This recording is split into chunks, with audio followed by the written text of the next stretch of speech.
Quelles sont tes racines et tes fondations? Waouh, ça va loin ça. Très loin. Alors mes racines. Mes racines. C'est l'origine de mes parents. Mes parents sont d'origine kabyle. Ils viennent d'Algérie. Et comme la plupart des Algériens qui sont venus en 62, je pense. J'ai pas tout connu.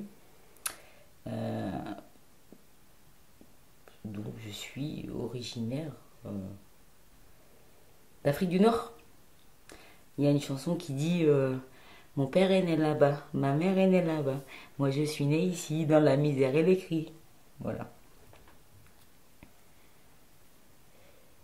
Et moi je suis né dans le Nord. Euh, donc je viens du Nord. Voilà. Et où dans le Nord? Je suis né à Roubaix. Et quand j'étais en colère après mes parents, je disais à mes parents, vous m'avez trouvé dans un colis à la redoute aux Trois Suisses. Voilà, c'est tout. Du Nord, je suis né à Roubaix, j'y ai vécu jusqu'à mes 21 ans. Et après, j'ai fait un tracé direct, nord-sud, changer d'atmosphère. Ça va, ça m'a pas déplu. Qu'est-ce que tu peux me dire de tes parents? Mes parents. Mes parents et moi. Mes parents et moi, on s'est jamais compris. C'est une grande histoire. Et c'est pour ça que j'ai fait le tracé direct. Voilà. On s'est jamais compris. Parce que bah, pour moi, ils sont arrivés en France, donc ils devaient s'acclimater, ils devaient s'adapter. Et moi, je voulais pas. Je voulais pas vivre comme eux, ils ont vécu. Et je voulais vivre ma vie. Et puis ils n'ont pas compris. Et voilà. C'est tout. Je n'irai pas plus loin. Qu'est-ce que tu as appris comme un d'eux, Deux. de tes parents? Grands-parents. Grands-parents, je ne les ai pas connus, les grands-parents. J'ai connu que ma grand-mère. En allant en vacances, comme on dirait en argot au bled. J'ai connu que ma grand-mère. Et ma grand-mère, j'étais très attachée à elle. Et mes parents, ils ont fait leur vie. Ils ont élevé leurs gamins. Ils ont fait du mieux qu'ils pouvaient. Après, on s'est pas compris. Donc ça s'est arrêté là. Tu peux nous parler de ta grand-mère un peu plus? Ma grand-mère. Ma grand-mère en Algérie, j'y suis allée pas beaucoup. J'y suis allée 2 ou 3 fois, je crois. Et à chaque fois que j'arrivais, eh ben, elle mettait pas 2 jours à arriver à la maison de mes parents. Et elle venait me chercher. Et il fallait que j'aille chez elle et que ma grand-mère, elle m'a appris le métier à tisser, la poterie, à monter à dos d'âne pour aller chercher le bois. Elle m'a appris pas mal de choses en fait. Elle m'a appris à barater le lait. Elle m'a appris beaucoup de choses. Et j'aurais aimé en apprendre un peu plus avec elle. Elle était plus apte à écouter, à m'entendre. Pourtant, je ne parlais pas le kabyle avec elle. Hein. Mais on se comprenait très bien toutes les deux. Parce que c'était difficile.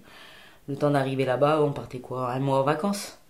Et le temps d'y mettre, il fallait une bonne dizaine de jours pour qu'on arrive à se comprendre. Parce que la langue, on la perd quand on vit dans un autre endroit. Et comme on dit souvent, il faut aller dans le pays où on veut apprendre la langue pour s'acclimater et apprendre.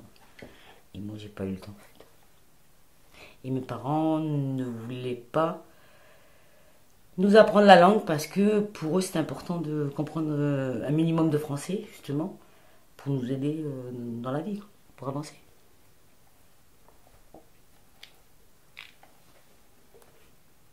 Et toi, quel enfant tu étais, petite? Sauvage. J'étais une grande sauvage. J'allais pas en douceur en fait. Je disais tout haut et tout fort ce que mes frères et sœurs n'arrivaient pas à dire. Je reviens au côté grande gueule, voilà. J'arrivais pas à être diplomate pour dire les choses. Il fallait que ça soit cash. Et ce qui était fait n'était plus à faire. Ou ce qui était dit n'était plus à dire. Et tu parles de tes frères et sœurs, quels étaient tes rapports avec eux? Comme toutes les fratries. Surtout les grandes fratries. Il y a toujours des petits clans, des petits. On s'entendait plus ou moins. Après, on se faisait la tête d'un côté, et puis on reprenait de l'autre, et puis voilà. Et puis. Après, il y avait. Après, tout ça, des âges différents. Chacun menait sa vie, comme il l'entendait. Donc. Voilà. Donc, j'étais là. Pas entendu plus loin, j'étais à 6e. J'étais au milieu de cette fratrie où je m'entendais pas. Où j'arrivais pas à trouver ma place en fait. J'avais mes deux grandes sœurs d'un côté, mes grands frères de l'autre. Après, plus avec les petits frères. Donc, je jouais plus au foot, à garçonnasse. Plus au foot, à la bagarre. Combien de fois je me suis retrouvée avec des cocards parce que je me battais tout le temps. Et à l'école, pareil du coup. Et tu les revois régulièrement, tes frères et sœurs? Non, ça fait partie du tracé direct. Quand tu étais petite, c'était quoi tes rêves?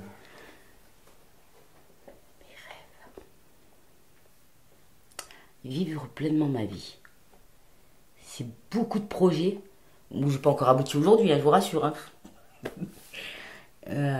C'était créer une famille, c'était avoir une maison, avoir comme le rêve de tous. Hein. Et puis ça s'est pas fait. Donc j'ai décidé de vivre autrement. C'est pas grave, c'est pareil. Je suis pas plus malheureuse aujourd'hui. Donc tout va bien. Et est-ce que tu peux nous raconter un souvenir de ton enfance qui t'aurait marqué? Moi, je vais raconter le plus beau. C'était la relation que j'avais avec ma grand-mère. C'était le fait qu'elle me prenait à chaque fois avec elle quand j'arrivais, le fait que elle est venue en France une fois se faire opérer. Et puis ce qui m'a touchée, c'est que quand elle a ouvert les yeux, elle m'a reconnue à moi de suite. Elle m'a appelé par mon prénom et puis je suis restée avec elle et voilà. Voilà. C'est ma grand-mère parce qu'elle m'a appris beaucoup de choses. Elle m'a appris que il fallait faire énormément de choses pour pouvoir vivre, pour pouvoir même voir survivre quoi. Parce que dans les campagnes là-bas en Algérie, c'était compliqué. On n'avait pas tout à volonté, tout à proximité, donc il fallait s'adapter. Et j'ai bien aimé ce côté. Ce côté où on apprend, où on découvre, où j'adore ça. Et si c'était à refaire aujourd'hui, je le referais avec plaisir. Est-ce que tu étais en contact aussi avec d'autres membres de ta famille, je sais pas, oncle, tante, cousin? Oui, mes cousines et mes cousins, oui, beaucoup. Beaucoup, ouais. Beaucoup du côté de mon père, ouais. Pas trop du côté de ma mère, mais du côté de mon père, ouais. Je m'entendais très bien avec mes cousins et mes cousines. D'ailleurs, ils n'ont pas compris mon départ furtif. Hein. Ils l'ont su après par la suite. Que sur la santé, ils ne le savaient pas. Mais voilà. Non, pas mal.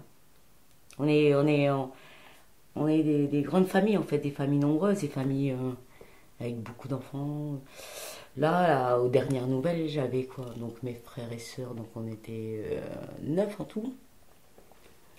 Au niveau de mes nièces, quand je suis partie déjà, il y en avait... de mes neveux nièces, il y en avait déjà 6. Et là, des arrière-petits-neveux, petits-nièces, je ne saurais même pas te dire le nombre, parce que j'ai plus de nouvelles du coup. Mais pendant une page, j'avais quelques nouvelles, donc il y en a une tribu aussi. Donc la famille s'est agrandie pas mal. Un jour, je me sentirai bien, et puis je reprendrai contact avec tout ce petit monde. On fera une grande fiesta ensemble, on se retrouvera. Voilà.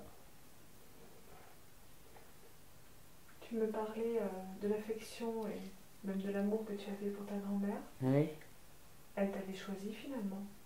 je crois. Je crois. Parce que vous étiez neuf. C'est Ouais, Dalila qu'elle voulait. ouais, c'est ça. C'est vrai en plus. C'est vrai parce que, en fait, c'est parce qu'elle savait que j'étais là pour ma mère, en fait. Comme c'était compliqué, la relation, avec mon père et tout. Enfin, bref. Et elle savait que j'étais là pour sa fille, elle-même. Donc, même si sa fille n'a pas su me donner d'amour ni quoi que ce soit, c'est elle qui me l'a rendu, en fait. Et ça, ça, je l'ai compris bien après, ça. Et voilà. Ouais, c'est vrai. Elle m'a choisi, tu as raison. Euh, Parce qu'elle savait tout ce que je faisais pour ma mère. Elle était là, j'étais H24 pour ma mère, qu'elle avait des difficultés, j'étais là, qu'elle avait un problème à régler, j'étais là, voilà. Quel élève tu étais? Catastrophique. Une élève catastrophique. Pleine de conneries. Ah, j'aimais pas l'école. Ah, j'aurais pu faire Tom Sawyer, j'aurais fait Tom Sawyer. Mais alors là, j'aimais pas du tout l'école. C'était un moyen de fuir la maison quand je allais à l'école en fait. Je, plein de... À l'école, c'était... Je faisais le strict minimum. Je lisais beaucoup pourtant. Pourquoi? Parce que je voulais me perfectionner en français. C'est difficile pour moi déjà de... Voilà. Mais j'étais une vraie catastrophe. En cours de dessin, je disais à la prof... Madame, je nettoie votre atelier. Déjà, je commençais le nettoyage. Je nettoie votre atelier, vous mettez la moyenne. En cours d'espagnol, quand je saoulais trop le prof, il me dit prenez la porte, je partais avec la porte, je démontais la porte. Un truc de fou, quoi. Et puis, à faire les conneries, y aller. On en a fait. On en a fait pas mal. Ça, c'était au nord. C'était dans le Nord. Oui, j'ai fait ma scolarité dans le Nord. Je l'ai pas fait ici.